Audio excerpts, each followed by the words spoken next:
Hey guys, welcome to the Growing with Fishes podcast. I'm Steve. I'm Marty. And I'm Brett Strauss.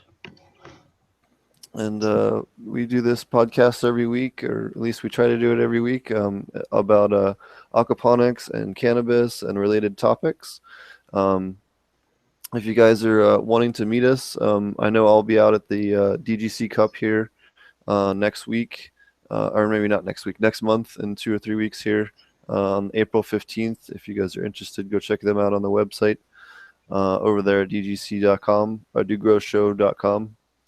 And shout out to True Aquaponics for continued support of the show.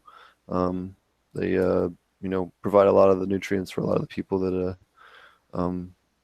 use grow aquaponic cannabis. So shout out to them as well. Today we have Brett from Kapow, or I believe it's Pure Nutrients is your name of your company. You guys can check them out at Yeah, purenutrients.net. He's going to tell us about pest control. Marty and I both have talked about numerous times about Kapow and how well it works for mites and stuff like that, and aquaponics, and how safe it is. And I got a chance to test it. They sent a bunch of stuff back when I used to work for the aquaponic source, and they sent us a bunch of stuff to test. We tested it in the lab. It worked wonderfully, and it's been one of the best things we've ever had against mites to use in aquaponics. So we're super happy to have him on the show. Thanks for joining us. yeah. Thanks for having me, man. I really appreciate it.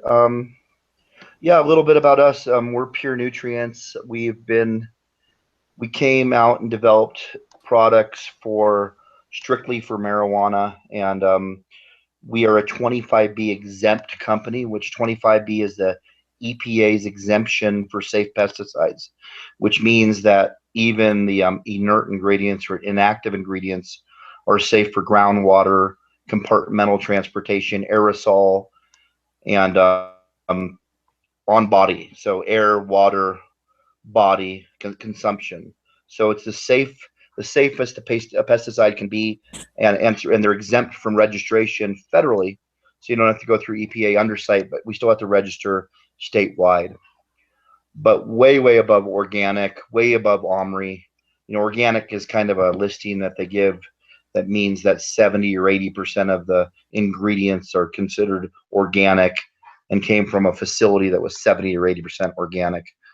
So 25B means that everything in it is safe for the planet, fish, friends, and that's kind of how we reverse engineered it. I actually came from a marijuana background. I'm a two-time cancer survivor.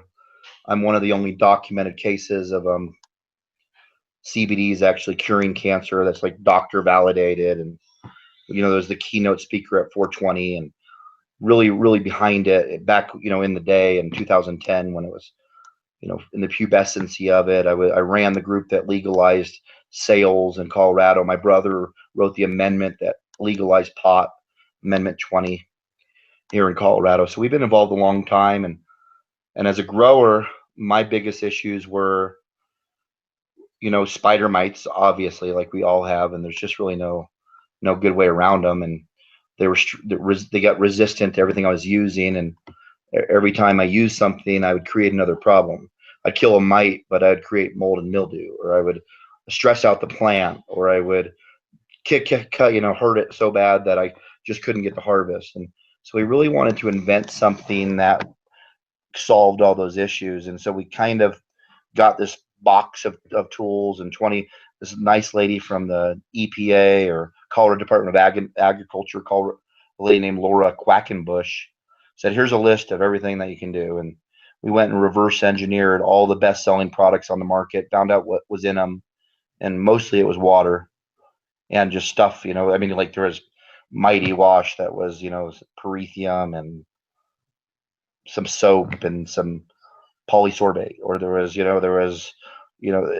million of them. It didn't matter what it was, and I don't really want to talk bad about these products, but we found that there really wasn't anything out there, and we knew that it had to be something that was not only an insecticide, it wasn't only a suffocant, meaning bugs breathe from infusion. And the reason spider mites and thrips and aphids are so hard to kill is that they have these little things called spiracles on them, and the air goes into these spiracles and they breathe through diffusion.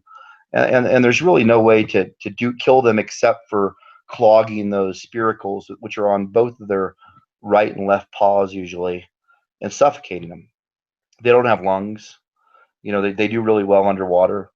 So so suffocant products like a Mighty Wash or something works really good. You clog those spiracles, they can't breathe and they die. So we knew it had to be a suffocant. So the first thing we did was come up with a really easy, benign way to suffocate them, and we added some castor, just food grade kosher castor oil to it, polarized it, and polarization. Water is naturally polar. It just means that it's the hydrogen molecule is equal. One side's negative and one side's positive, absolutely equal. But as a side effect of that is that things are attracted to right and left sides. So we wanted to make sure it was polar, and when you add elements to water, water loses its polarization. So we figured out how to do that and put some food grade castor, which is super benign, doesn't hurt your plant, and it's something you can eat, and not castrol, not gasoline, castor, and that works really good. It works way better than Parathium. It works way better than like a peppermint or something like that would hurt a plant, or even fish or water sources, especially when we're in aquaponics. And then we also knew that we had to go further than that. The big problem with all these suffocant products out there, like SNS and Nucum, and I mean, there's all of them. That's all they are. Green Cleaner, every one of them are suffocant products, and they all do a good job. The problem is that you're just not going to hit every bug. There's just no way to do it. And so we had to be able to kill them through ingestion too. And then we also figured that we better put something on the plant that's going to keep them off the plant. Like the bugs won't like the smell and they're going to stay off. And then we also realized that we're going to stress the plant out. So we had to make it a antifungal, because when you stress a plant out, I mean, obviously we're all, most of us are growing from clone. And if we're not growing from seed, most clones have mildew in them and PM and powdery mildew, and they'll come out, it's herpes, and they'll come out in the right conditions, and you could not have it for 3 years, and if they get stressed, it comes out. Well, pesticides stress your plant. So we had to have something there for PM, especially with aquaponics where you have a lot of moisture.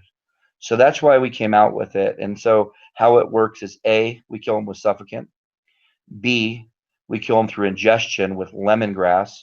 And the lemongrass it's really, really cool actually. We use two different kinds of it, and they're from India, and we use a cold press of the core and a distillation of the leaf. And it's really important to do both, because one is an antifungal and one is an insecticide.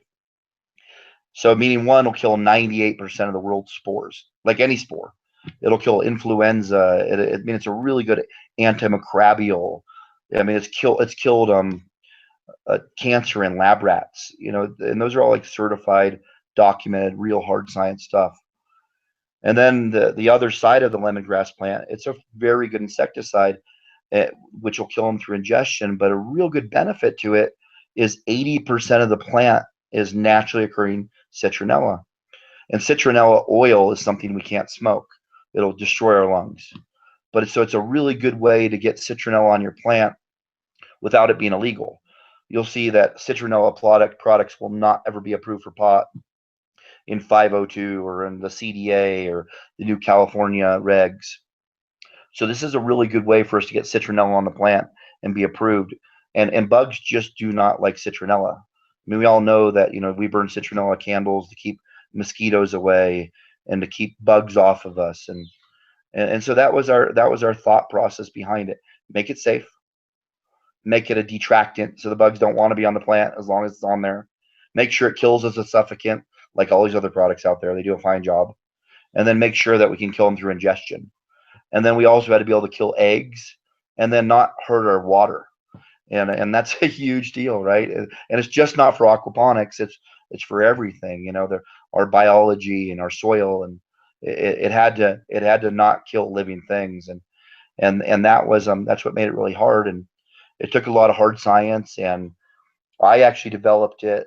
My stepdad is a world famous chemist, and he was a ran the cleanup for Rocky Flats where the nuclear triggers were made, and taught chemistry at the Naval Academy, and was the head of uh, chemical warfare for the Army. Was ran Agent Orange in Vietnam, big time chemist.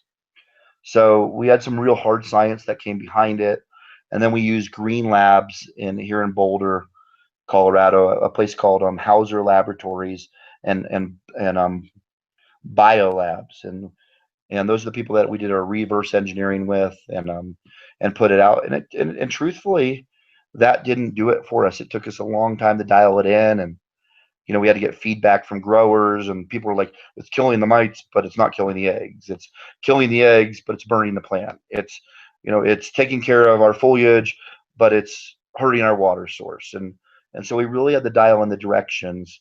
And so I would tell you, any of you that are using it, make sure you go online and go to our, and look on our website, and we have real detailed directions. If you're in flower, use it this way. If you're in veg, use it this way. If you're doing maintenance and follow up or operations, use it that way.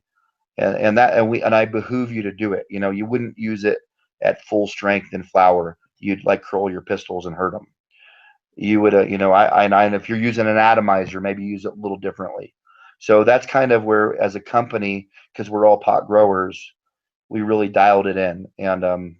But yeah, it's we love our partners in aquaponics, and the people at Potent who we're speaking to right now. They were in Longmont at the aquaponic source a long time ago when we first started, and they still, we're still their best selling products, and we're heavily used. And I know a lot of the branches for Steve and the people he's taught are now running high school grows and aquaponic sources for not just marijuana, but for everything. And they continue to use Kapow, and we really, really appreciate it, Steve.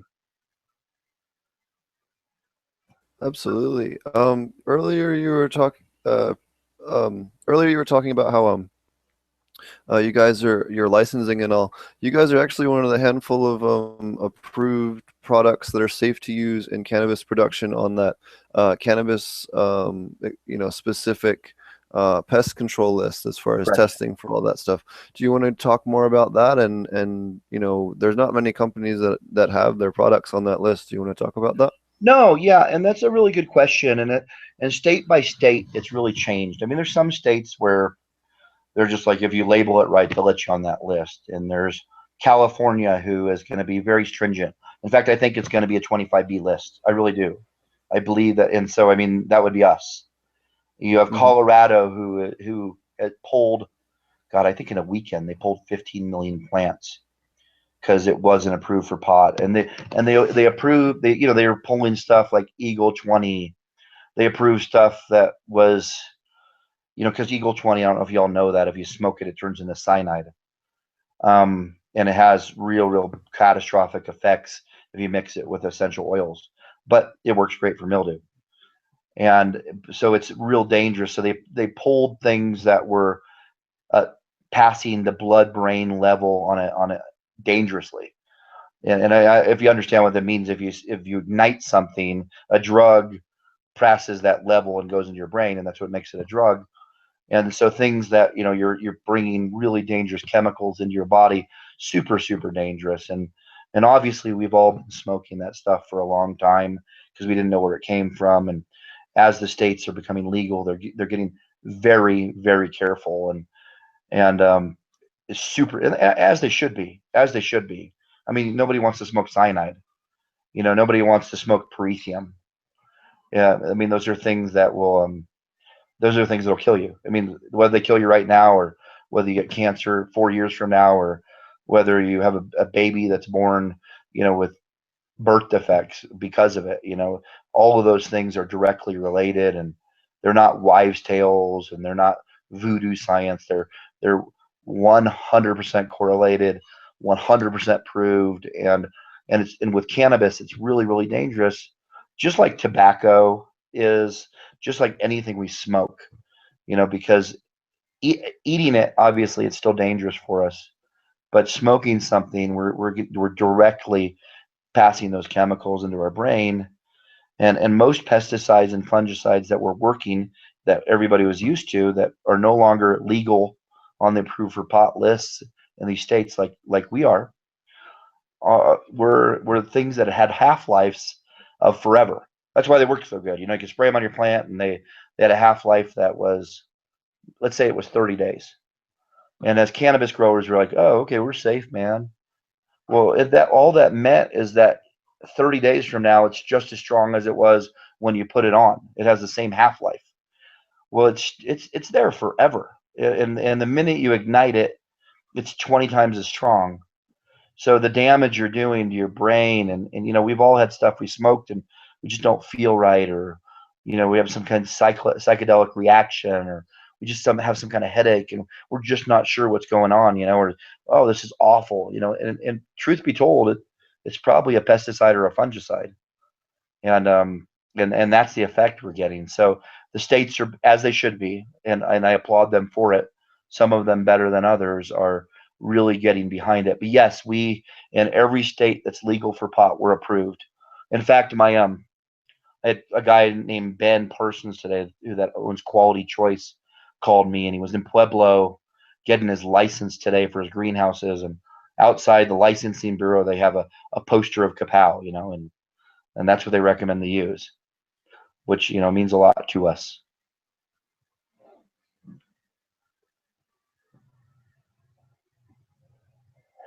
Yeah, it's real prestigious to be on that list. There's only a handful that are on there, and then even of that, there's only a handful more that are actually safe for aquaponics. So, Yeah. what is the your recommended method of application? So this, you want me to just tell you the way I use it? I Sure. only use it. I only use it one way. So I only use the commercial. It comes in an RTU and a commercial. I don't use RTU ever, just because when I personally use it, and I'll tell you how to use RTU. It's the same thing. When I personally use it, I just go to like a 55-gallon drum and put some in my atomizer and walk to my test rooms. But the commercial concentrate on the on the labeling says use either at 9 parts water or 18 parts water. And what that is 7 ounces, well, 14 ounces per gallon or 7 ounces per gallon. If I translate that into the normal Kapow RTU, it would be either the gallon of RTU or the gallon of RTU mixed in half with water, if that makes sense. And I truly would recommend you always take that gallon of RTU and cut it in half with water. I would never use it at full strength personally. I think it's too strong. You know, I think it's great if you want to kill an egg infestation, but you're going to need to rinse your plant. I don't know about you all out there, but I'm lazy. I don't feel like after I go through and just hit my whole place, you know, and turn the lights off and it stinks and I got lemongrass all over me and I just want to get the hell out of there. And not that it's going to hurt you. It just doesn't matter if it gets on your skin, but I just want it to just calm down and sit there. And I really want it to be on the plant for as long as possible because I think that's the way it's most effective. So if it sits on the plant for a week or so, obviously bugs aren't going to want to go to it. Now, with that said, if you used it at full strength, which is 9 parts water, which is 14 ounces per gallon, or just RTU the way it is, the actual bottle of the normal Kapow, well, that's a perfect product. It'll kill all the eggs it comes in contact with. It'll kill all the mildew it comes in contact with. It'll kill all the bugs in contact it comes in contact with. But you're not going to use it in flower at all if you have mature pistils because you're going to curl them. I promise you are. And if you are in veg, you need to go rinse it like 15 minutes to an hour later. You know, I would at least. I wouldn't leave it on at full strength. The only time I'd leave it on at full strength if I was spot treating PM.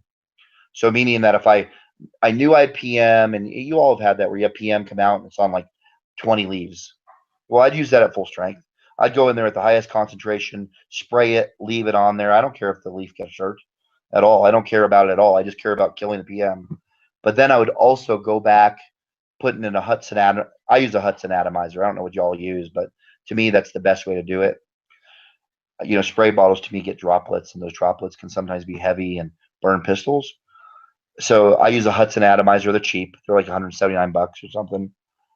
And I can do a room real quick. But those I use that, and I even if I've spot treated the mildew, just full strength, I'll go right after it and I'll mist the entire room so that I don't have any new mildew pop up. And I get my lights, I get my hoods, I get my anything that mildew could be on where there could be a spore I hit. And then I would do the same thing for spider mites, all obviously. If I'm in flower, say I'm past transition, and because if I'm in transition, I'll go in with an atomizer or a spray bottle and I'll soak the plant, dripping wet. I'll get under the leaves at a 90-degree angle. I'll blow it over on its side. I'll soak the thing where it's dripping wet. And to me, that's the best way to do it because you want to get all the eggs. You want to do everything you can. And I'll do that at 7 ounces per gallon or the RTU cut in half, 50%. And it won't burn your pistils like that, even the immature ones. But once I have mature flowers on the plants, if I get spider mites, at that point, I'm like, okay, I didn't really do a good job in veg, and I was kind of lazy because I really shouldn't have bugs. If I knew they were there, I should have killed them already. And I all of a sudden have bugs, let's say, and that happens to me all the time. So, because I am lazy. And so what I'll do at that point is I will go in once every 7 to 10 days and I will mist the plant.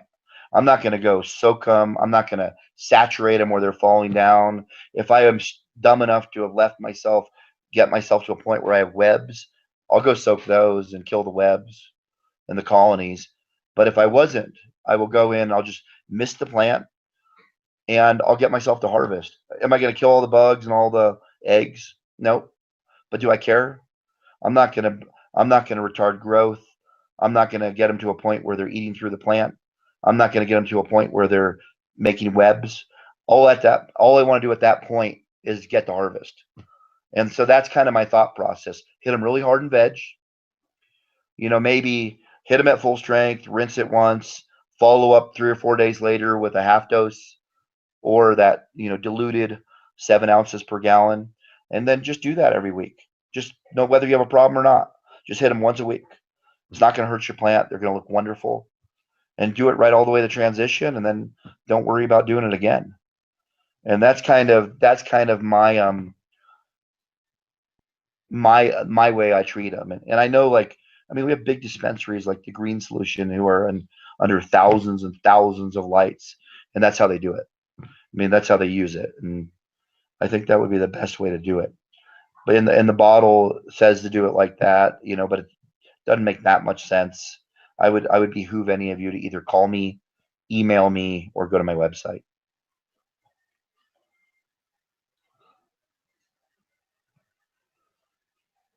Which is, I'll give you my personal email address right now. It's Brett, BRETT, at purenutrient.net.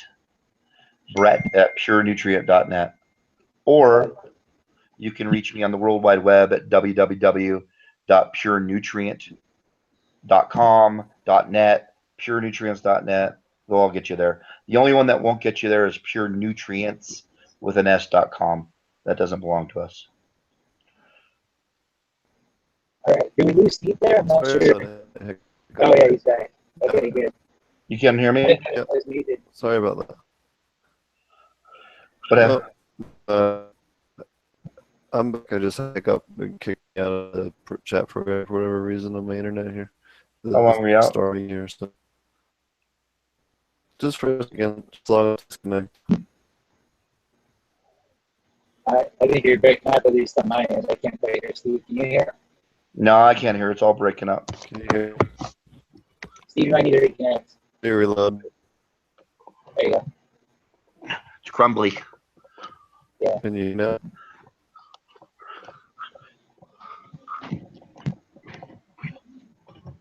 Yeah, that's a lot of great information about using Kapow. I've used it for quite a while, and I've always had good success with it. I always do what I call the microscope test, which is find some live bugs, put it under a microscope, and spray it, and see if it die. And it's always been really effective at that, and killed everything it's come into contact with. So I've always had good luck with it, and a lot of people in chat, at least we're thankful to have a lot of the great information you provided about how to apply it. Cool.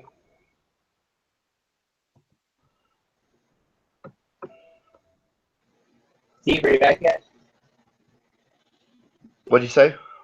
Yeah, Okay. Ponics just joined it again, and you were completely breaking up. I was?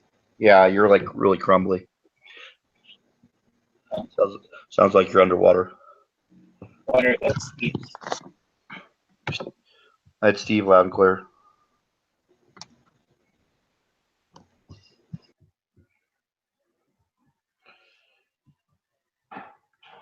So are we good, or? Honestly, I'm not sure. I see him. I'm like looking at him.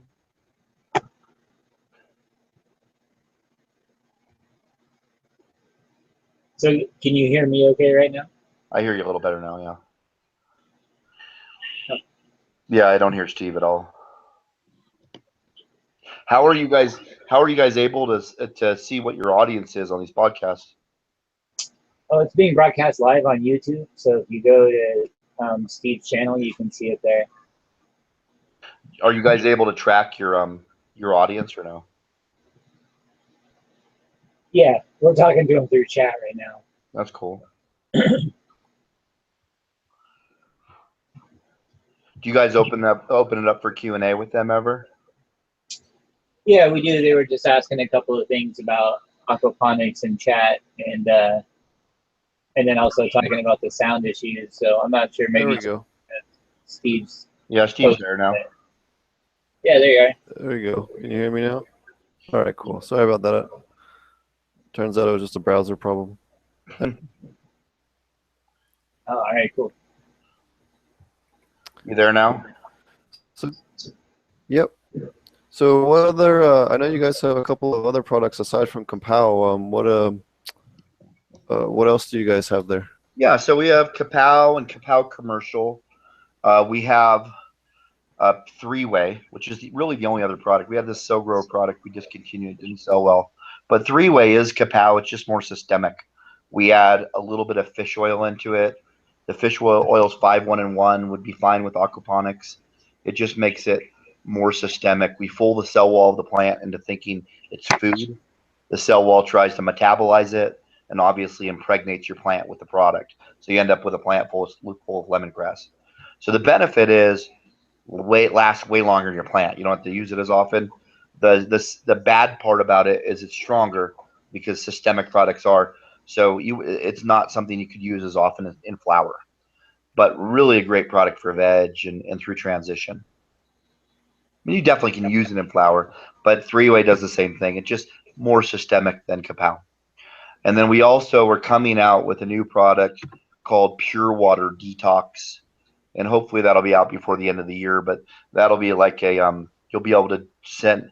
We just haven't mastered it yet, but I'll tell you basically what it is. It's the crystals that form on the edge of hot springs, hot sulfur springs, and that will take out any contaminant in your water and chlorine instantly. So you don't have to use RO, and you don't have to use a tall boy or anything like that. You just use tap water, throw a couple crystals in there, it's good to go. And that's really good for your fish too. But we're just trying to get it to work properly with food, and we're almost there. Sometimes the sulfates reduced to sulfites, and it smells like crap.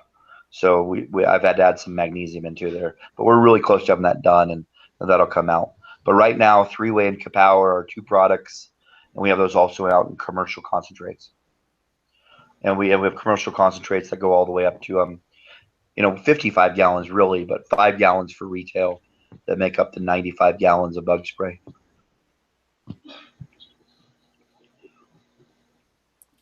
So that would be better for maybe someone doing an outdoor kind of grow, or it might get rained Yeah, on more and that. any commercial grow, I mean, if you're a bigger grow, if you have a bigger like aquaponics grow, I would tell you to go buy a gallon of commercial. I mean, it's $239 retail before any discounts, and y'all get discounts at these hydro stores, but The nice thing is it makes 19 gallons. So if you went and bought a gallon regularly of RTU, they're $37, which is a good deal. I mean, it's cheaper than everybody else. But if you took 37 and multiplied it times 10, that would be 370. So if you go buy like 1 gallon of commercial concentrate for, 239, you save a bunch of money. So if you know it's something you're going to use and you're going to normally run pesticides, which I think you should. I mean, if you're not hitting your plant like every 1 or every 10 days or every 7 days, just misting it, then you're probably going to have issues. It's really important to do and have it part of your regime. So if you're doing that, then the concentrates make more sense.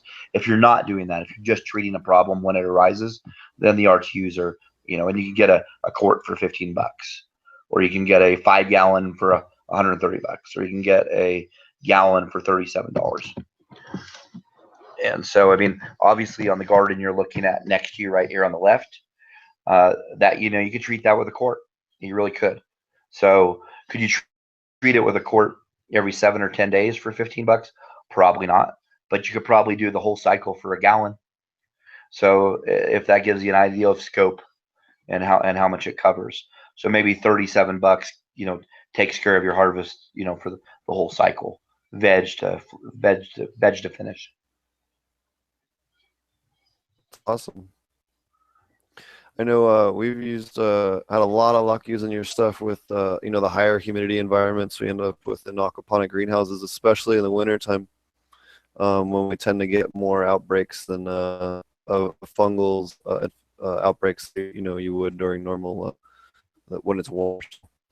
Yeah. It's really well.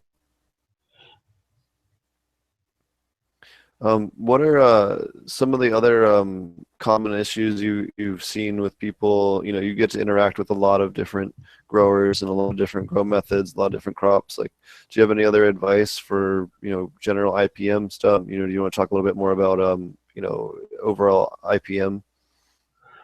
Yeah, I guess. I mean, what do you mean? Compound on that. So talking about making sure you hit your stuff once a week, like just Yeah, that just overall concept of you're just talking about as your IPMs. Yeah, I mean, it's just general stuff with that. I mean, I always always go and inspect my leaves, and it's something that you always do. There are always bugs on your plant, and it's something that, I mean, they just exist, and we all, especially as it gets warmer, and you walk through grass or anything really. I mean, you're going to get an egg on you, or you're going to get a you're going to pick up, especially with these hemp russets now. I mean, they're airborne. You can suck them through your fan, and so it's really, really tough to combat. So I just treat your plant no matter what. Your maintenance is what he's talking about when he says IPM. It just every 7 to 10 days, if you go in, and as long as you don't have a problem. So what I usually do is, like, right from my rooted clone, I dip them. I dip my clones. I'll put it in a 50% solution of Kapow 3-way, submerge it, and like rub it back and forth. And I go from that to a thing of water. So I have a clean plant. Killed all the eggs, killed everything that was on it, and then I plant it, and then like every 7 days I go in and mist them, and that just really keeps you just pristine, and you're never gonna have to go in there and really nuke your plant and kick them back. Because if you do wait till you have webs, I mean, I don't care what you're using, whether it's water or not, you're gonna go knock your plant back a little bit. So just if you're running a maintenance program, which you have to do, I mean, you really do, to be successful, or be lucky and never get anything in your grow, which a lot of us are. I'm not one of them, but a lot of people seem to be able to do. I've never been able to do it, but it really will protect your plant. Plus, it keeps the mildew away. It keeps the fungicides away. The overall plant health's better. You're also teaching your plant to be stronger. You're going to make stronger clones the next time because they're used to having these things on them. The plant becomes more resilient. It protects itself better. And everybody always says, I don't know if y'all have heard this before. I used to have this moron. I don't want to say he's not a moron, but he just tried to convince me that stress was the best thing to do to grow plants, the best thing to do to make it. I mean, like Steve just said, we all make it, and It's not the best way. Stress is the worst thing to do. The best thing that ever teach your plants is how to deal with stress and how to be calm and how to be resilient and how to deal with it. And so I mean the tougher they are and the more loving of an environment you can give them, the better they're going to do. Stress kills all living things. It's you mean stress out any animal and they create acids that deteriorate their cells and they get rigor and they look ugly and they get distorted and and especially if we're producing something that's going to go in our brain, we probably want to create something pretty peaceful and enduring. And so I think maintenance and IPMs and follow up with that is you make a resilient plant, something that is first of all stronger because it's used to having stuff on it. It's healthier. It's not combating bugs all the time, and you don't really have to stress your plant when it gets to these horrible places. So it can just stay really happy. And you all know that every time you've had a happy plant, you've had better nugs, and it's been prettier and more beautiful. And anybody that tells you that stress is something that's great for a plant, or I mean, I've even heard it where it'll produce more THC if you stress them. Absolutely not true. You'll get more trichomes if you stress them. Absolutely not true. I mean, you can give them more UV radiation, and obviously the plant will protect itself by producing more trichomes, and those will fill up with THC. But stressing something and hurting it is not a good way to make something good. It's a dumb way in my opinion. So follow up and preventative and maintenance, it makes a plant that's very resilient, very healthy, so that when stress does come, it's like whatever, you can't stress me. I'm strong. My leaves just they've seen it, and all the generations that you clone off of that will be really good. So and that's the best part about maintenance and running pesticides, something on there and getting your plant used to it. All the generations past it will be. That's great. Awesome. We had a question from chat. He wanted to know if you could use it as a soil drench. Yes. So we have quite a bit of hydrotrophic fatty acid in there, and hydrotrophic fatty acid will clog your it'll lock up your plant pretty good actually. In fact, if you ever had to move in a week, you could dump like Kapow ready to go in there, and it'd probably cook your plant and have it done 2 weeks earlier. So you never want to put it in that strong. Your plant will just freak out and really lock up and start to stop uptaking nutrients and think it's winter and like the ground froze and do everything it can to save its life. So that's why I would finish early. But at 5 mils a gallon, 5 milliliters per gallon of Kapow at the 14 ounces or at the RTU, you can put in your res or you can go right into your soil. And then that will attack root aphids. I will tell you, if you're combating root aphids, and there's no need to do that to have systemic properties. You have systemic uptake through your stola. You have systemic, uptake through your stem, your leaves, everything. All of those things are porous, and all of those things will allow it into the plant. So that you don't need to put stuff in your root system in order to do that. The reason you would do it is to combat root aphids.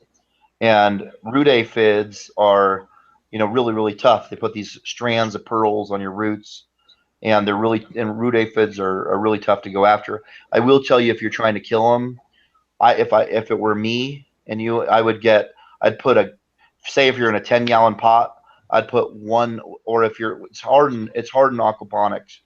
Do you guys get root aphids in aquaponics? In general, so part of the IPM that we generally recommend to people is adding beneficial nematodes, and they tend to live pretty well in the pots. I mean, because you're not really going to have those problems in aquaponics. I mean, I know he said he asked me if it's a soil question, and this is sure. this is aquaponic. Oh, no. But we you don't mind we touch on all different. Question. Yeah. No, yeah, we touch on all different types of topics. Okay, so go cool. ahead and hit it with cold water first. What'll happen if you make it icy cold? Put ice cubes in it. So 1 gallon to 10 gallons. Dump that in there before you drench them. What'll happen is all those root aphids will run to the surface, and then hit it with 5 gallons at 5 mils per gallon of Kapow, and you'll kill all the root aphids. And that way you don't have to. And the nice part about that cold water is it's going to tell your roots to stop taking any and make them so they don't have intake. It'll basically tell them that don't uptake nutrient, don't uptake anything that's going to come down here. It locks them up for a second, and then you can really go after the problem without having to put a bunch of medicine or pesticides into your root systems.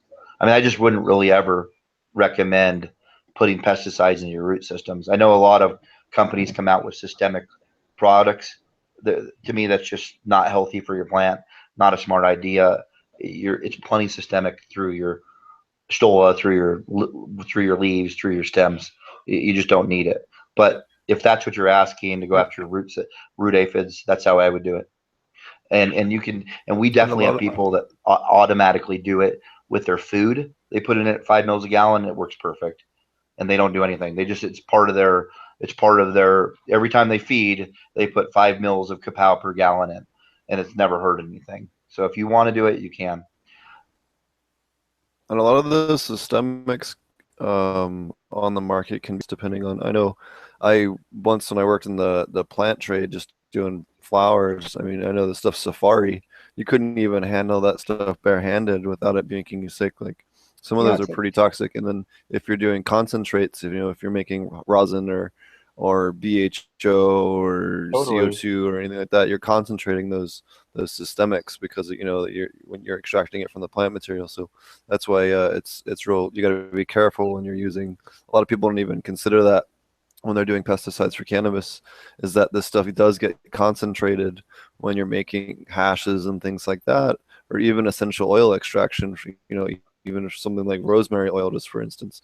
So or even drying herbs, and concentrating them that way. So it's just so something that's not often talked about, but is highly emphasized, and why it's good good to use the right products, and why it can be borderline dangerous to not use them.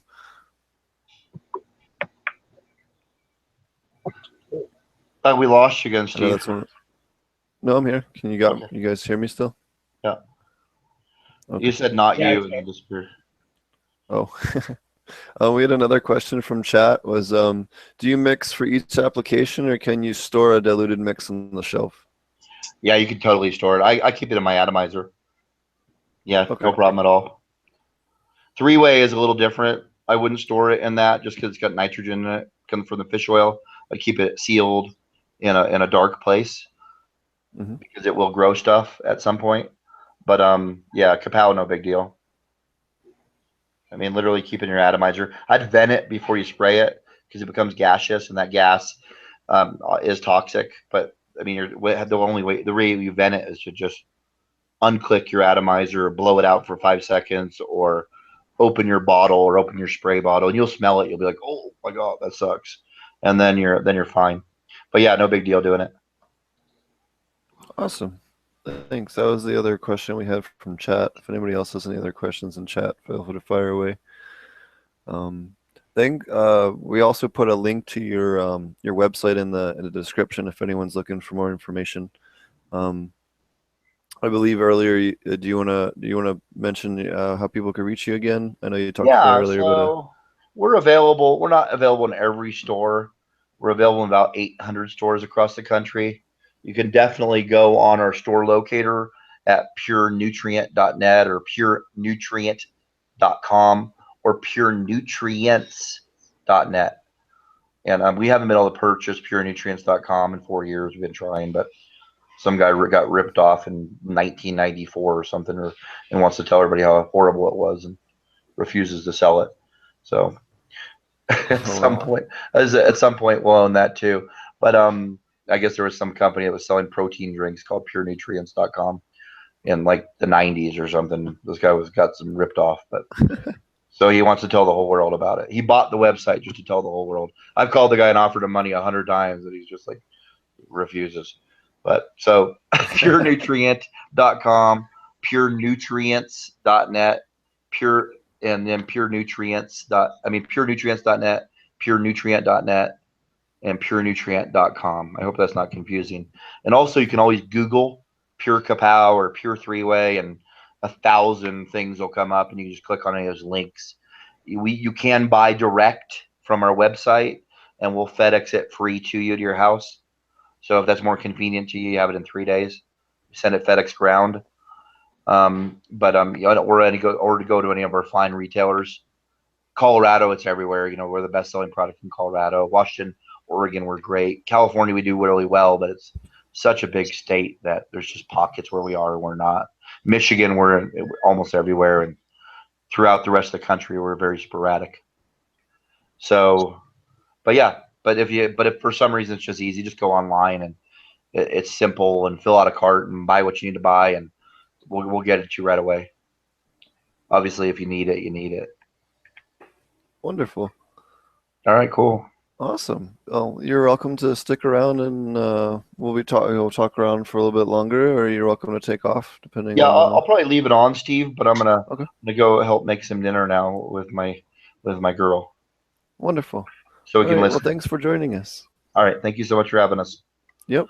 Take me Thank off you. sound, that way we don't say weird things. Do you want me to mute you? All right. I don't know if you can mute me. You want me? Yep. All right. So, um, Marty, how are you doing? Good, man. Let's see. Since the last time, put the lights in flower, got the other bulb hooked up. Oh, I got a new fan. I think I even still have the box I can show you. So I hooked up this new fan on the outside, just a Hurricane 4-inch fan. Sucks air out the corner of the top, blows it out next to my garage door. Right at my neighbor. I'm not required to have a carbon filter for indoor, so garage door, but it's pointed right at his front door. Don't know how that happened. Just happened to be the most convenient thing for me to do on the opposite side of the garage. And then on top of that, I had another round of beneficial bugs that I picked up from Nature's Control. I'll throw that link up in the website real quick. So, and I filmed how to release them and what they do and all that kind of stuff. They come with these handy little sheets. I guess I should actually look to see if I'm on camera. Yeah. So they come with these handy little sheets. They got fungus gnat predators, dirt predators, caterpillar parasites, and spider mite predators. So these are all beneficial bugs, and these are what I use in flower. So I don't like spraying anything in flower at all, like even diluted stuff. And I know he says that their product, and that's fine. You can do it with their product if you want to. But for me, I like to basically I run essential oil sprays. I've sprayed Kapow lots of times. I put it through everything I spray through the microscope test. I got a crappy little microscope here, and it's relatively easy to just pull off the leaves, but has spider mites on it, and take a look at it and spray it down and see if they die. It's a relatively easy thing to do, and I do the same thing with the sprays that I make here as well. And Kapow always did. I mean, kill everything that I've ever sprayed on immediately. So you can't really ask for much more than that. But so these are what I use to keep everything protected as I go into flower. So what you guys saw me on the video there before. I was going through and pulling off some of these under leaves and looking at them underneath the microscope and just making sure that anything that is still on there is either beneficial or dead. Because you will end up with, if you're like I spray throughout throughout veg. So I always end up with some dead bodies on there somewhere, and the microscope can really help you determine what's a dead bug and what's a live bug. So that's kind of what I've got going on right now. That fan definitely dropped the temperature in here and run the AC a lot. So I have kind of a weird setup, but it did drop the temperature here in the flower room by another solid 8 degrees or so. if I just leave the AC off, is how I was comparing it. So before, my maximum temperature was about 84 degrees as it got warmer outside. But today, even though it was relatively warm outside, I only got up to about 77. And so, I feel like, that did pretty well. And so once I started running the AC on the outside here, pull that cool air in. And I did a couple tests with that, and it seemed to do pretty well. So that's kind of been what I've been focused on, is doing more bug videos. Got those shot from my Patreon, which is just patreon.com/apmeds. So if you want to learn how to use beneficial bugs, you can definitely check that out. Normal grow lights. I'm just checking out the chat here. Or red, blue grow lights. Not sure what you mean there, but these lights that you're looking at, if you're talking about here, these are ceramic metal halide lights. Generally a more full. Oh, so Kyle is trying to answer. If you're looking, Julian, are you referring to LEDs? Because LEDs can be different. They can be all the multicolor and still be just as good. It just depends on what happens. Is LEDs, they have a hard time up until very recently making a full spectrum single diode. You can see them in like the Spectrum Kings, are about the only ones that I'm aware of now that are like that. But Black Dog handles it differently, where they handle each of the different portions of the photospectrum with a different diode. So one does 230 nanometers to 350 nanometers, and another one does 350 nanometers to 500 nanometers, and another one does, and so on. And each of those are a different color on the color spectrum, and that's the reason why it looks, blue, red, green, all funky, trippy colors for like a Black Dog compared to a Spectrum King, if that's what you're, or just to use those two companies as an example. In fact, if you're looking for more of that on Fish Ganja Guy, he wasn't able to join us this week, but he has a side by side over there, and he'll show you the. Here, I can move my camera here. There you go. I think There you go. Yeah. So here See? on this side, it's the LED, and it's got like he was talking about, it's got different color LEDs to essentially make up a full spectrum. So they're not white LEDs that are putting out a full spectrum. And most, unless you're paying for relatively high-end LEDs, what they're calling full spectrum, they're creating a full spectrum with a full spectrum of individual diodes. So there are advantages to running white diodes, but they're more expensive. Yep. They're real new as the technology develops, it'll come down in price. It will come down in price, but I mean, if you're asking what's better, if you have the option to go between the two and money is not an option, then definitely white is the way to go, because it's gonna carry more light photons per wave and just be more efficient overall. So. Yeah, and maybe that's a good topic for us to touch on real quick, is like if you are a newer grower and you're looking for, maybe you are looking for a middle of the road to upper end, ceramic metal halide like you're using there, and the LEDs are really the way to go. My preference being, after seeing them, I was over at the dude from the Dude Grow Show's house last time I was over in Colorado. I was helping him hang some Spectrum Kings. And holy crap, were those things ridiculous. But there's also a couple of really cool, there's a company, I can't remember the name of it, they're in Colorado, that makes it's a single ballast, and they run two 630 ceramic bulbs. One is sodium and one high pressure sodium ceramic, and one ceramic metal halide. And those are really, really dope. I just can't for the life of me remember the name of that company right now, but I saw them at the last convention I was at. It was really cool.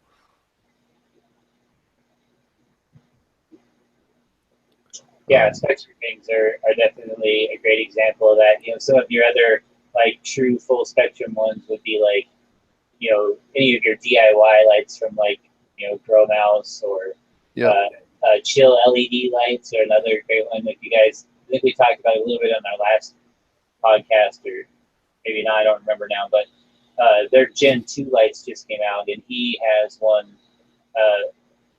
that in his demo video he puts underwater while it's turned on, and then takes the driver and puts it underwater also. So that's, I mean, that's pretty impressive. And on top of that, it's a high quality quantum board, so it's got white diodes printed onto a board, and then waterproofed, and highly efficient mean well drivers. So I would definitely say that would be an option to look at. So you got Chill LED, you've got Lights has some great DIY kits that come like pre-assembled. I mean, they're essentially like lights, I guess. So the single light LEDs are the best. Yeah, something like something. I don't understand that question. Do you know? Dave? I think she Maybe? just means rather than the multicolor. She says your voice is a little distorted. Hey, Aquaponic dummy. Click the link, man, if you want to hop on the show and talk with us. I sent you a link on Facebook. What was I gonna say? Oh, so yeah, the Spectrum Kings, which are kind of like the really high upper end of LEDs, are the best out there, or maybe not just them specifically, but that type of LED fixture. If you want to go down price wise, you can go to the DIY LEDs and build your own. Pretty much the same thing. Marty was also just talking about that one. Didn't you say it's waterproof? The guy had one with like a fish tank behind him full of them or something. Yeah, that's from Chill LED grow lights, or Chilled, I guess it is, and it was pretty impressive. They had it. It's I believe it was a 400 watt light, like actual consumption 400 watts, and they basically just dropped it in the tank of water while it was turned on, and then took the driver and dropped it in the water too. So it high power quantum boards. So basically that's just a board that's printed, diodes onto it that are extremely efficient, and efficient drivers with it as well. So the mean well drivers are what you see in a lot of the DIY setups. So whether you're talking about a grow mod DIY build you want to do yourself, you can order kits from Timber Grow Lights. You can order frameworks with the kit mounted on it. So basically a light where you just hang up and plug in. And they're pretty expensive as well, but they're right in that same kind of price range. And all of those are going to be that white light.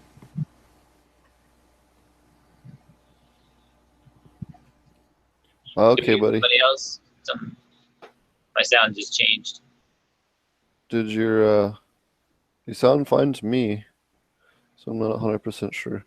The next tier down, I guess, from the LEDs is the ceramic metal halides. I know there's a lot of, they have those retrofit bulbs now that you just got, right? That are another great option. You can pick up cheap used equipment and then pop them suckers in. Yeah, that's what you're looking at right here. So these were 400 watt metal halide that I used for veg before. So that's what the ballast was for. I bought them, I think, used off of Craigslist for like $25. And then I got the molds you were talking about from Philips. So if you Google like Philips CDM All Start, is kind of the family of bulbs, and they make them all the way down to like a 200 watt, I think, something like that. There's a whole range of them all the way up. They make an 860 watt conversion bulb for 1,000 watt HPS. So it's that would definitely be an interesting one. But what you're looking at here in the picture is would be two 330 watt conversion bulbs, and those bulbs were $66 each shipped. I could have saved a little bit of money on shipping if I sent them at the same time, but I wanted to make sure they worked. So I hooked it up, made sure it worked, and then ordered another one after that. So But altogether, that's like $90 or something like that for a 330 watt CMH.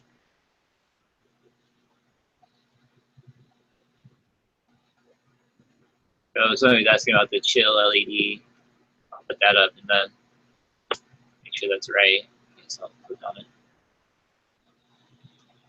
But I highly recommend these lights for sure. The Philips, I had no issues with it whatsoever.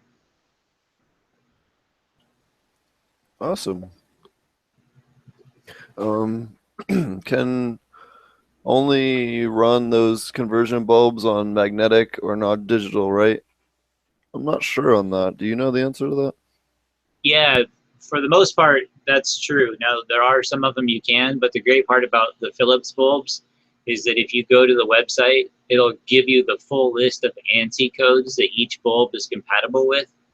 So all you need is the ANSI code from your ballast, and then you find out whether or not it's on the list. So mine was on the list. Like these ones here start with M59 as part of the ANSI code, which normally would be a 400 watt metal halide code.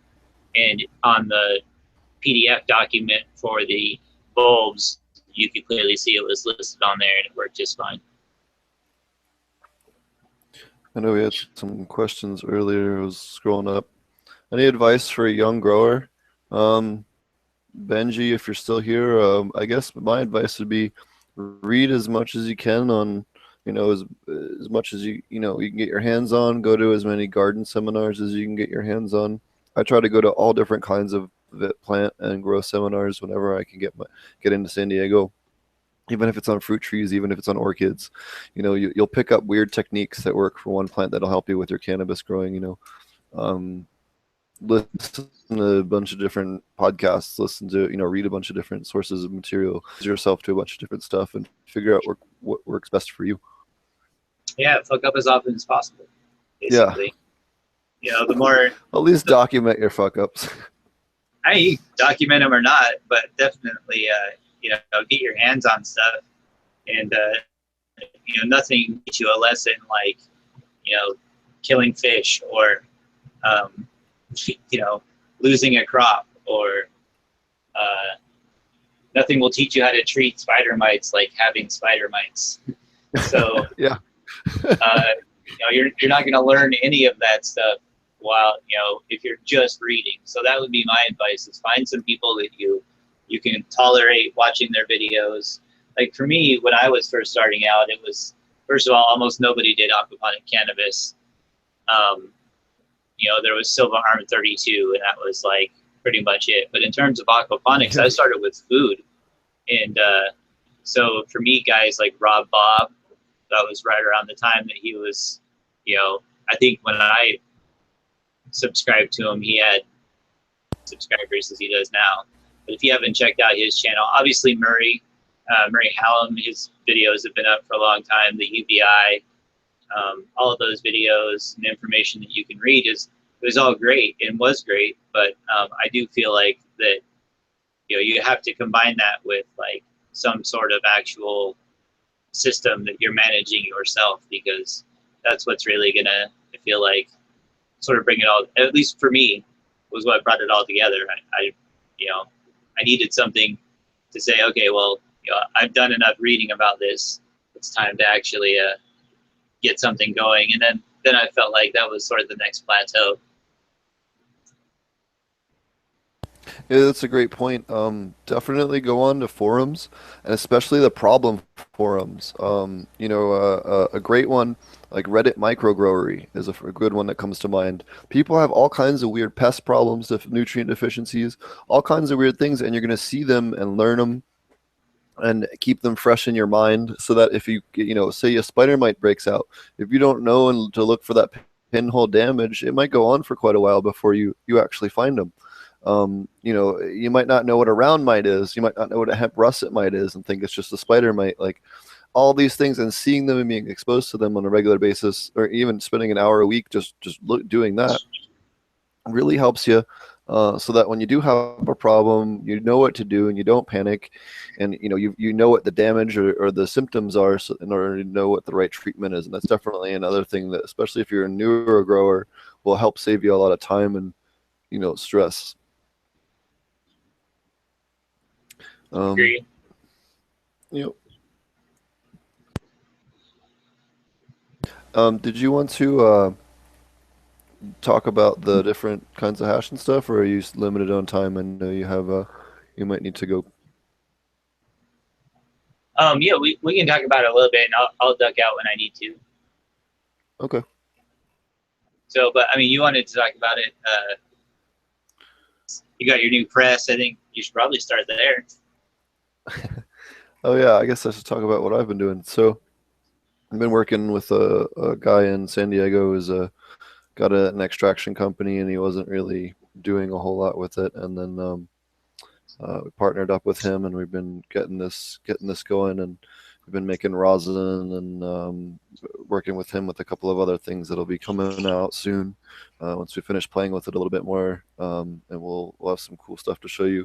But yeah, just working on dialing in the rosin press and getting experience with that, and then working on some of the details of this new cannabis company and emailing back and forth with them, getting that all together. It's going to be really exciting.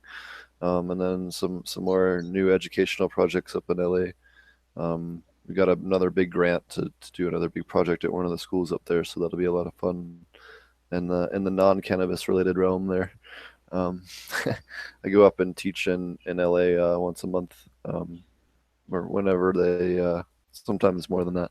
But I've been doing advisory work with them for quite a while, so it's pretty cool program up there we're working on. So Right on. yeah, and also got the garden working. We got a bunch of seeds planted, and veggie garden's been rocking. And what did I do today? Oh, took a bunch of grape clones today. That was pretty fun. If in the springtime is a good time to clone your grapevines. So we're gonna make a big grape arbor and a little outdoor room here. So it'll be pretty cool. So that's what I did today. Cool. um, yeah, So but Trike, yeah, I'll have some. Go ahead. sorry, Steve. Now, Trike Combs in the chat was just asking how small of an aquaponic system can you run? Say you have a 4x4 tent. You could run a small aquaponic system. You might want to just throw a fish tank outside of it.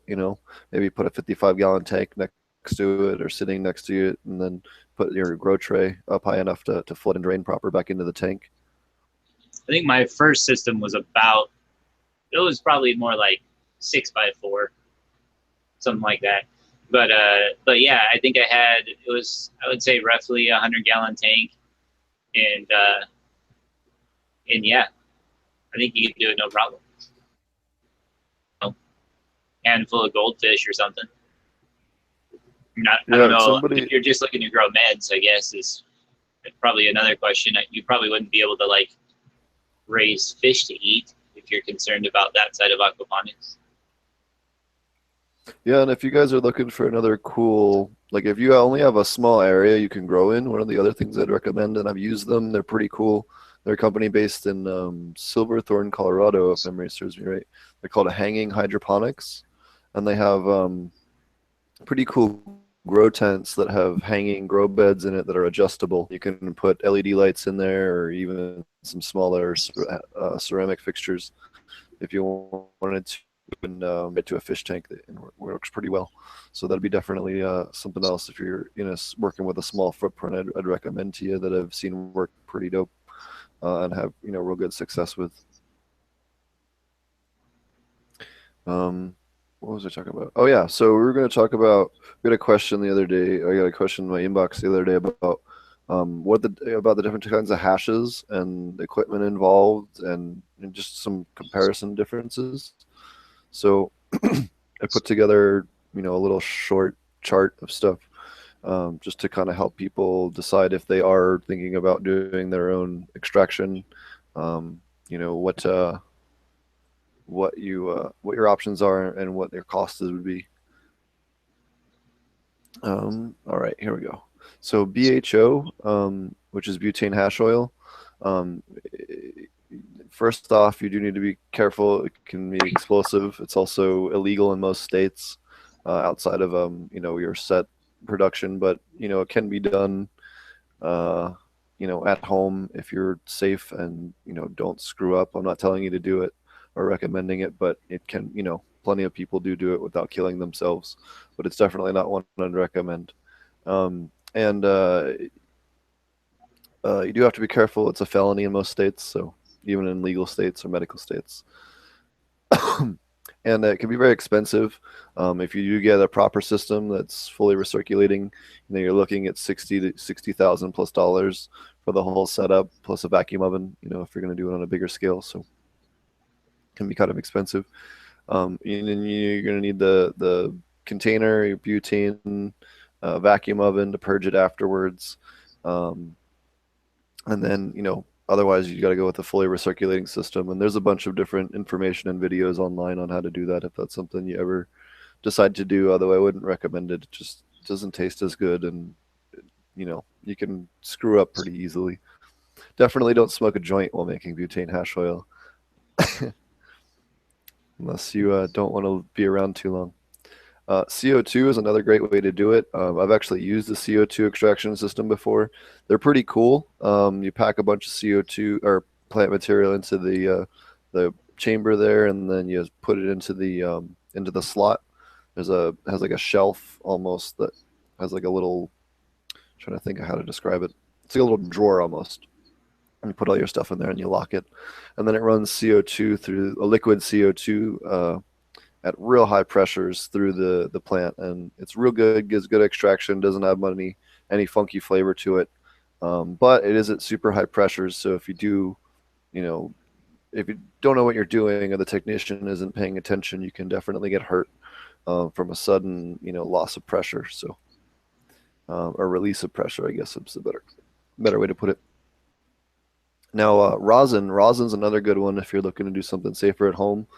You can do something as simple as a hair straightener and some wax paper, or you can get up to the bigger the presses. I'll have some videos soon of the press that we're using and some of the process and show you guys how easy it is.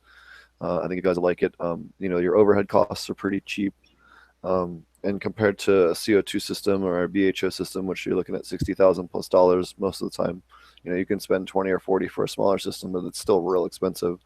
Even the higher end rosin presses are only 7 or 8 grand. So that's for like a commercial scale one. So you definitely don't need anything crazy or anywhere near as much money to do it on a large scale. The rosin sometimes can be slightly less yield, but if you do it properly, they're pretty dang close to the CO2 and BHO, and it tastes much better. You get a much better terpene extraction. CO2 as well preserves quite a few terpenes in extraction, but not quite as much as rosin. Rosin is definitely the tastiest, or if not second tastiest, that you can do. After live resin gives it a pretty good run for its money. But yeah, you don't have a chance of blowing yourself up, and it's legally it's a much less of a big deal in most states that are medical anyway. Um, as far as that goes, then you have bubble hash. Bubble hash is hash made with you have a set of bags with micron filters in the bottom. You put it in a big trash can or other round container usually, and then you stir up your plant material in the middle, and then pull out your bags in order after about 10 to 20 minutes with the water and the ice and the plant material. And then you pull your bags in order, and then you have different sized hash left inside the bags. It can take a while. They also have automated ones now. It's kind of like a washing machine almost. It works pretty good. I've used those as well. And it's also good for making rosin, or if you're going to do isolates, you can do isolates from bubble hash, rosin, or BHO or CO2. Although you generally want to press the bubble hash or otherwise liquefy it in order before you do that, it'll work a little better. But bubble hash does need to be dried afterwards, but it's great for making large batches from trim and stuff like that. It can be pretty cost effective. because you can get pounds of trim out in California for $100, $125, sometimes cheaper than that. So, and then you have charas, which is hand rolled hash. You don't see this much in the States. It damages the plant, and but it is super tasty. It's basically like scissor hash. Then you have tinctures, which is using alcohol or glycol. Um, generally you want to use a double boiler for those, so you don't make it too hot. You also don't want to make sure you cook it too hot, so that if it is alcohol you're doing, you don't want to start a fire or kill yourself with an explosion. Make sure you're well ventilated if you do that. With tincture making, sometimes you can, every once in a blue moon you see a story about it. So but it can also stink up your house, but it is a real good way to make if somebody has cancer in your family or something, to make a strong concentrate. It's a great way to do it if you don't have access to the equipment.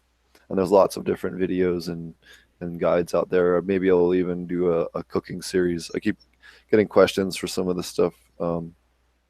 Maybe we'll do a little video series on it.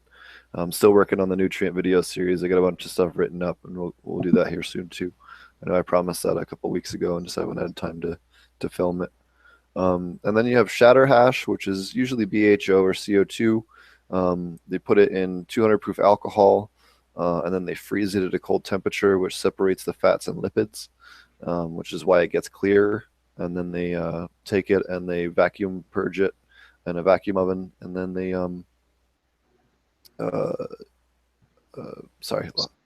after they vacuum purge it, they sell it. So that's why it's super clear, and that's how you get that thing with that process is called dewinterization. And then you have dry sift, which is you can just use t-shirt screens of different thread counts to get different types of hash, and that's just taking your cannabis and grinding it up and taking a credit card or some scraping it over the bag and pushing those crystals through the different screen sizes, and it can be time consuming. They also have those automated tumblers now, I believe, that I've seen once or twice that have the screens in them. That works real good for it as well. It's basically like keef, but a little more sorted. Full melt would be a type of dry sift where they take the 220, I forget if it's thread counts or micron, the 200, and then they do like a static cling with it and just get the gland heads. Basically, you take your lighter and you go near it and it melts everything instantly. You don't get any kind of gas or anything like that, or any kind of burnt material left behind. And it's real tasty, but it takes quite a bit of material to make. So then you have live res, which is fresh flask frozen cannabis, and then they do an extraction, BHO or CO2 off of that, which it tastes really good, but can be usually the most expensive out there. So, is there anything you think I missed? I don't know. I was fucking around with guys in chat. Oh, you're like, what? I wasn't paying attention. What? No. Everything I paid attention to sounded great. Yeah, if you guys are looking for if you're looking for like, I know bubble hash videos or dry sift videos, there's a bunch of good ones over on Bubble Man's site, or a lot of people watch Hash Church and stuff like that. Hash Church is pretty cool. Yeah, I watched that on a Sunday. So very cool. does anybody else have any other questions about any of that stuff? Live res would also be the most expensive and the most, probably the hardest one to try and do at home. If you're considering it. Your microphone just started lagging out for me. Get all choppy. Can you hear me all right? Yep. Oh, okay. So Aquaponic Dummy was asking about a giveaway from the Love Scope. I'm confused. Does he want to do one, or about one from before, or? Oh, he has an active eye microscope. Oh, okay.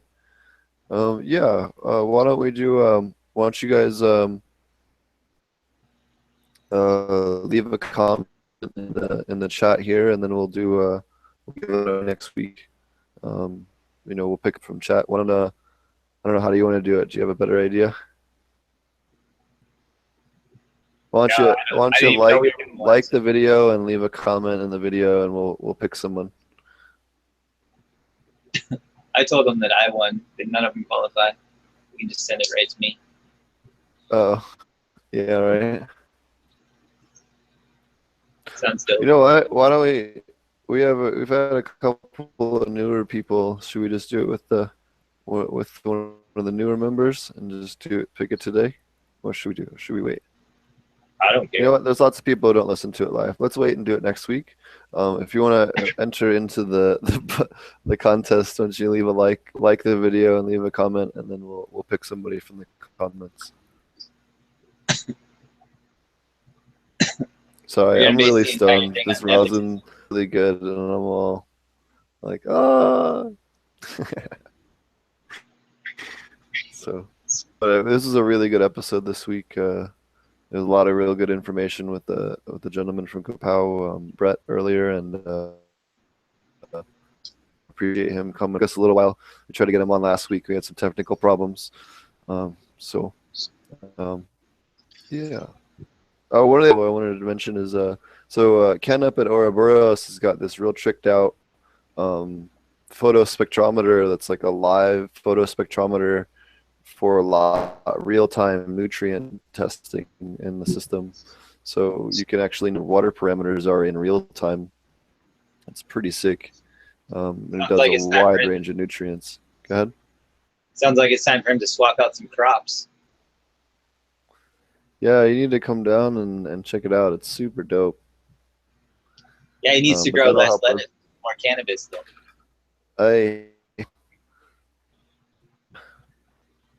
I can't comment on anything right now.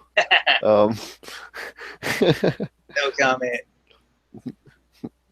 Ask me again in a couple of weeks. You dodged that question like Neo in the Matrix, man. Yeah. So yeah, we got a bunch of different stuff in the cooker, and we're waiting to see how I'm like done announcing anything until I watch see how licensing goes through, because all these different license projects once in a blue moon, like I've had about half of them get dramatically delayed because of licensing at various places. One of the projects we're working on in the Caribbean has been pretty insane with the licensing. Anyways, I'm trying to think what I was just saying. Oh yeah, but there's lots of different new exciting things that we'll have soon, especially up in Canada and things. But yeah, make sure you check out over Ouroboros, which I was trying to say in there. Again, I'm stoned and very scattered today. You can check out Ouroboros. They have lots of different classes over there. I teach classes over there with them, and I know he's working on a bunch of different new stuff. He's just built out a bunch of his farm there. He had a whole open bay, and he's built out a bunch of stuff there. So he's got a bunch of new stuff to show off. If you guys happen to be near there, pop in and see what they got going on. I'm trying to think. Think of at the moment. Sorry, I'm just stoned. Does anybody else in chat have any other questions for the show today? Yeah, Marty, you're they were showing asking off me- a camera. Macro They were camera asking for me your phone. what I use to take macro photos, and so I have this. I've used a few different things. I do have a digital SLR camera, pretty close with, but a macro lens for that is like a decent one is like $600. So, so what I did do is I ordered one of these clip-on microphones. I actually have two of them. I have a little cheap one I ordered for like $8. It worked okay, but recently I just got this one in, and it wasn't too much more. It was maybe like $35 or something like that.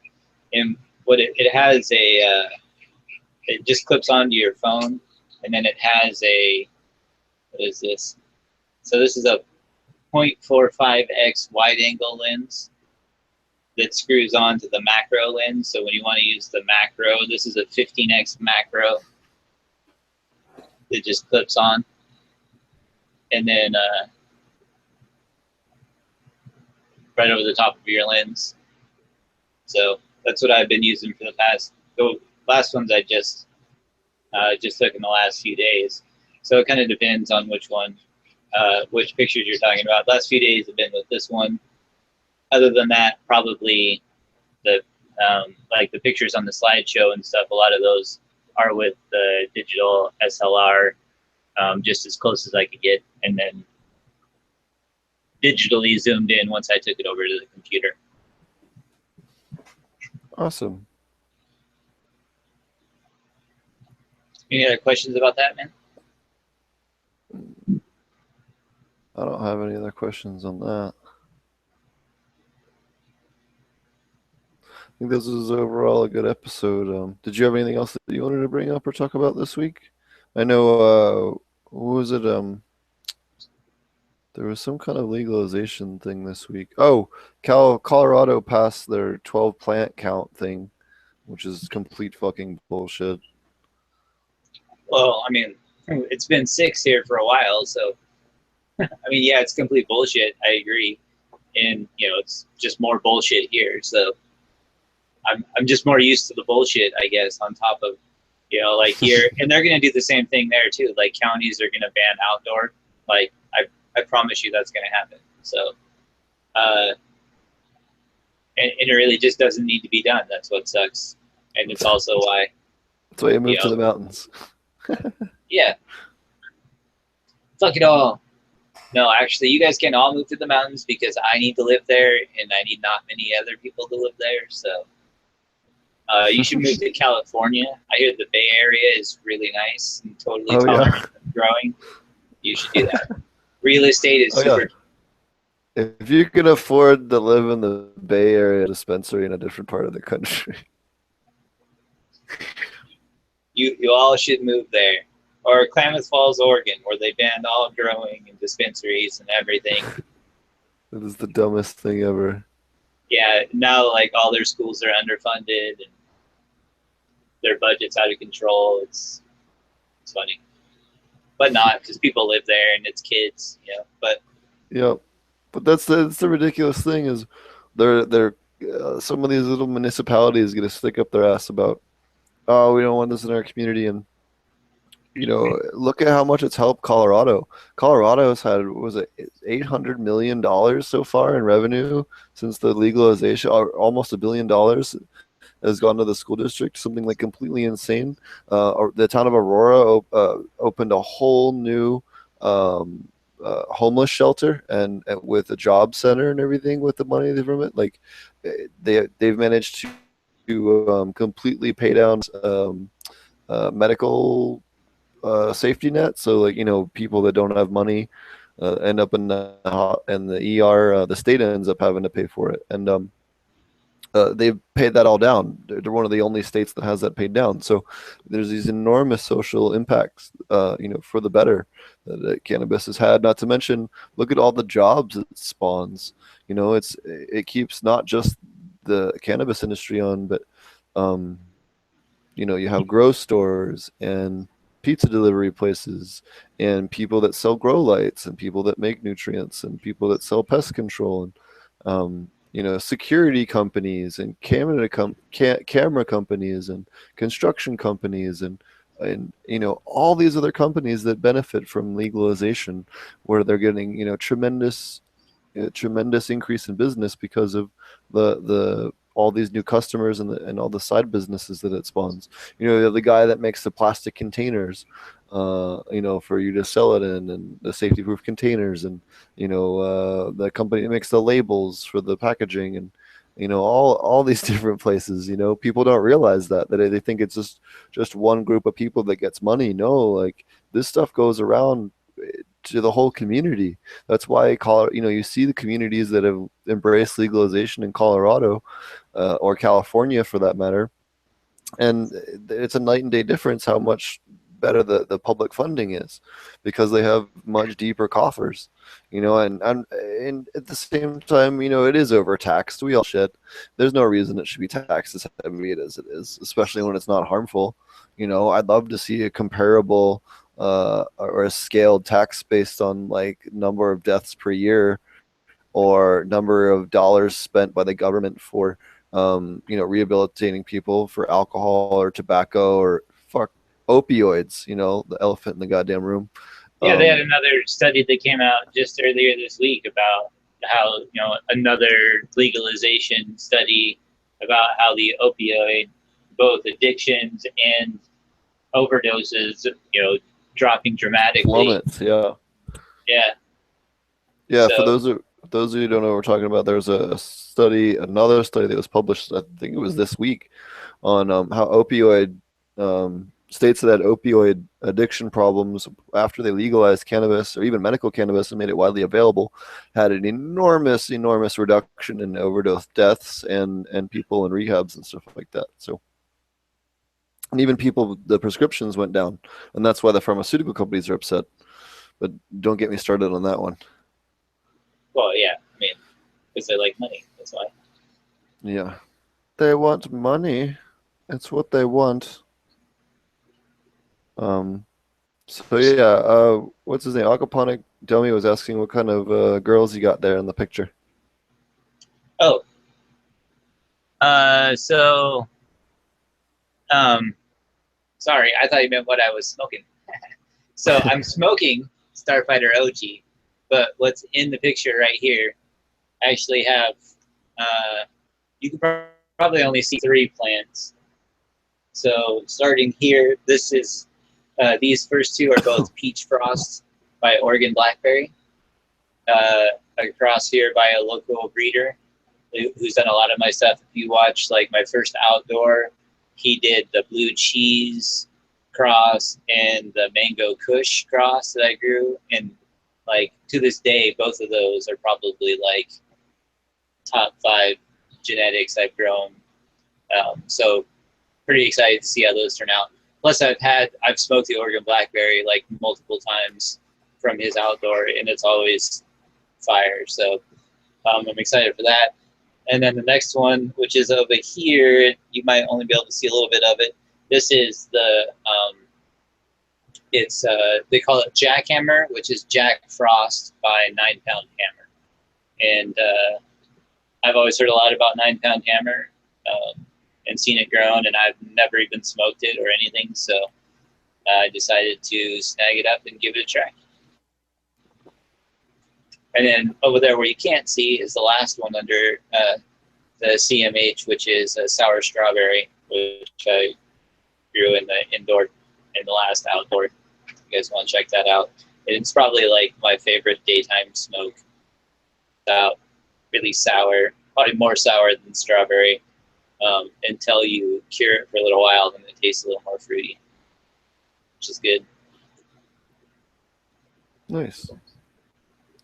The other cool thing I saw that was neat, at least I saw it today actually, there was a really cool study on, they mapped the genome of cannabis and they're looking at the genes that are responsible for different flavors in cannabis, lemon and all the other ones for the different terpene profile, the different terpenes and the genes responsible for that production. And it was pretty cool paper to read. I posted it up on the Aquaponic Cannabis Growers group on Facebook.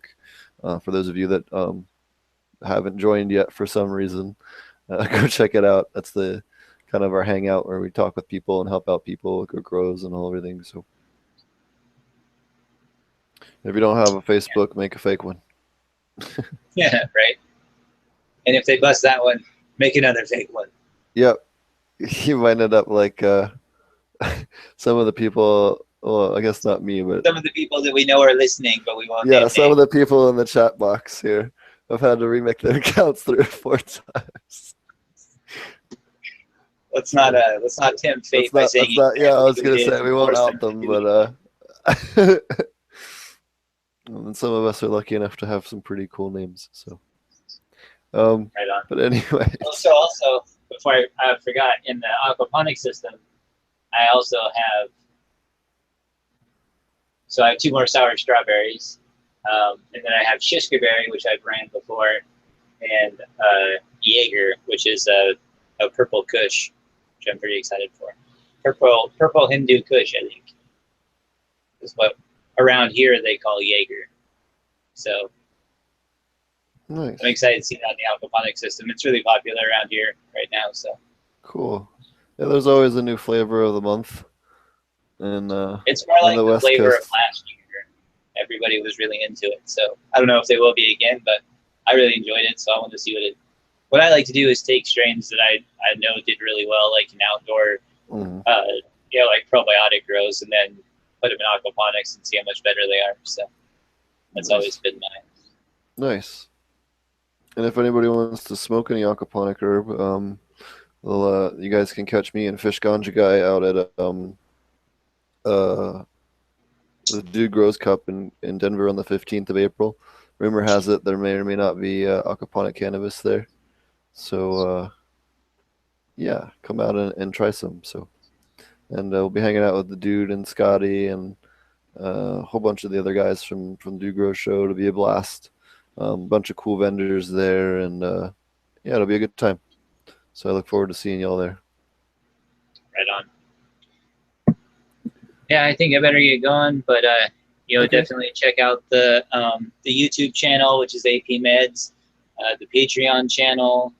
If you're looking for more like how-to videos, like basically all the stuff you see on this picture here, I did how-to videos on how to build, and I do sort of like a grow blog every day. I did the beneficial insect series, so if you want to know more info about the insects I talked about in the beginning of the show. Definitely go check that out. I talk about lighting in detail, why I chose the ceramic metal halide, compared it to like the LEDs I have here on the other side. I'm also talking to one other LED place that might provide a light that will cover, basically we'll do one of their lights versus two of these cheap LED lights. And both of us are pretty confident that it will outperform, just from the fact that it's that wide spectrum. So, yeah, all of that good stuff will be well documented on both the YouTube. So on the YouTube channel, I'll keep doing all the same stuff I've always done before. I'll post videos after I've already done it. I'll post what I'm growing, result videos, sort of short, quick videos. So definitely stay tuned for those.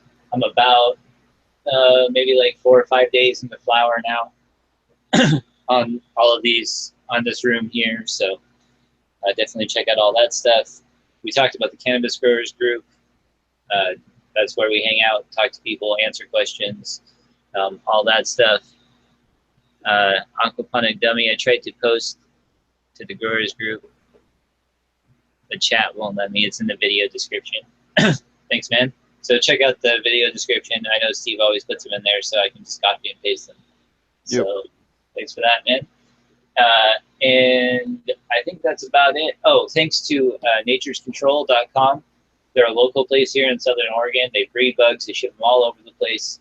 And big shout out to them for providing the bugs. I shot a couple of videos, put them up with the link on the YouTube. I put them in the Cannabis Growers group. We sold out of all kinds of different bugs. So definitely excited to do that. We picked up the round 2 and just did those. So definitely check those out if you're interested in beneficial bugs. I think they're a great option for once you go into flower extracts. Any of your buddies that want to do extracts will definitely, encourage you to not spray anything on your plants, just in because they end up coming out in extracts if you don't do it perfectly. So beneficial bugs are a great option for flower. Let's see, what else is going on? I think that's about it. If you guys have any questions, always hit us up. And big thanks to the Kapow guy for tonight. I think that was a ton of great info. So I know we're still working on the Mammoth P guy, right, Steve? So Yep. I just talked to them again today, and we're just having issues trying to schedule. When we do the Mammoth P episode, there might just be a short interview with me and Marty and him. Maybe a half hour or 45-minute interview with them, just because their availability is a lot less than some of the other people that we've been talking to. So you know, sorry if that particular one isn't at the normal time on a Thursday evening. We try to do our best to get them, you know, to get people on that, to get really good guests, and that we've been doing a push this year, especially to get some cooler guests on. And I know we've gotten a lot of positive feedback because of it, and we've learned a lot about different things because of it. So we're going to keep doing that, and you know, occasionally that'll mean that the show won't be at its normal time. So, and For you guys can find me at potentponics.com, potentponics on YouTube, potentponics on Gmail, potentponics on Twitter. Sooner or later, I'll make an Instagram. I keep being told I should have an Instagram. So, but yeah, alrighty. Thanks for watching. Make sure to check out True Aquaponics, Ouroboros, and Dugros. You know, for if you guys want to help support people that you know, help the show out a lot. So none of them are sponsors or anything like that. They're just people that help us out. Full disclosure. So all right, thanks a lot, and have a good one. Thanks for watching. Thanks a lot.